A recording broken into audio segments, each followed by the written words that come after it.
Nila boat club നിളയോണം എന്ന പേരിൽ ഓണാഘോഷം സംഘടിപ്പിച്ചു. വള്ളത്തോൾ നഗർ ഗ്രാമപഞ്ചായത്ത് പ്രസിഡന്റ് ഷെയ്ഖ് അബ്ദുൽ ഖാദർ ഉദ്ഘാടനം ചെയ്തു.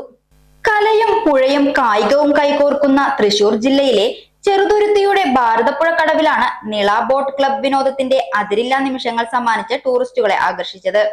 ബോട്ടിംഗ്, കയാക്കിംഗ്, കൊട്ടവഞ്ചി, വഞ്ചി, kids park, horse riding, water pool, food court, amusement park, events എന്നിങ്ങനെ ഒരുക്കിയിരുന്നു. സ്വകാര്യ സംരംഭം എന്ന നിലയിൽ നിള തീരത്തെ ഏറ്റവും വലുതും പുതുമയാർന്നതുമായ ടൂറിസം ഡെസ്റ്റിനേഷനായി വളരുകയാണ് Nila boat club. Coimbatore bikers community ഓർഗനൈസേഷനും കൊല്ലങ്കോട് SR എൻക്ലേവും ചേർന്ന് സംഘടിപ്പിച്ച 100 ബൈക്ക് റൈഡേഴ്സിന്റെ മയക്കുമരുന്നിനെതിരെയുള്ള ബോധവൽക്കരണ യാത്രയും നടന്നു.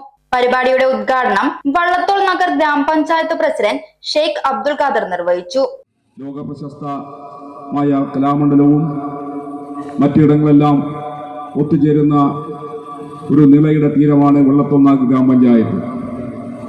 നമ്മുടെ പുഴയിൽ ഉല്ലസിക്കുന്നതിന് കയാക്കിങ്ങും ബോട്ടിങ്ങും മറ്റെല്ലാവിധ സംവിധാനങ്ങളും ഇവിടെ ഒരുക്കിയിട്ടുണ്ട്.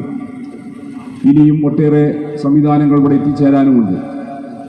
ഇതുപോലെ തന്നെ ഒട്ടേറെ സ്ഥാപനങ്ങൾ വന്നു ചേരുമ്പോഴാണ് ഈ നാടിൻ്റെ വികസനം പൂർത്തിയാവുക. അതിനുവേണ്ടിയുള്ള ഇടപെടലാണ് ഗ്രാമപഞ്ചായത്തും ഇതുപോലുള്ള പൊതുവായി ചെയ്യുന്ന ആളുകളോടൊപ്പം ചേർന്ന് നിന്നുകൊണ്ട് നമ്മൾ നടത്തിക്കൊണ്ടിരിക്കുന്നത്. ഞാൻ മറ്റു കാര്യങ്ങളിലേക്കൊന്നും കടക്കാൻ വേണ്ടി ആഗ്രഹിക്കുന്നില്ല. ഇന്ന് ഒരു ദിവസം നീണ്ടു നിൽക്കുന്ന ഓണാഘോഷത്തിൻ്റെ ഭാഗമായ വിവിധ പരിപാടികൾ ഇവിടെ സംഘടിപ്പിക്കുന്നുണ്ട്. അത് കാണുന്നതിനും ആസ്വദിക്കുന്നതിനും വേണ്ടിയാണ് ഒട്ടേറെ ആളുകൾ ഇവിടെ എത്തിച്ചേർന്നിട്ടുള്ളത്.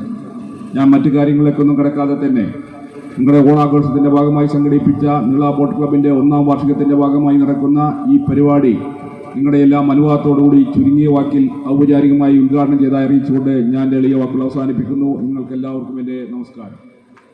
തുടർന്ന് വിവിധ സംഘങ്ങളുടെ കൈകൊട്ടിക്കളികൾ നടന്നു. ചെറുതുരുത്തി നിള ബോട്ട് ക്ലബിൽ മരം തയ്യൽ നടീൽ ചടങ്ങുകളും നടന്നു.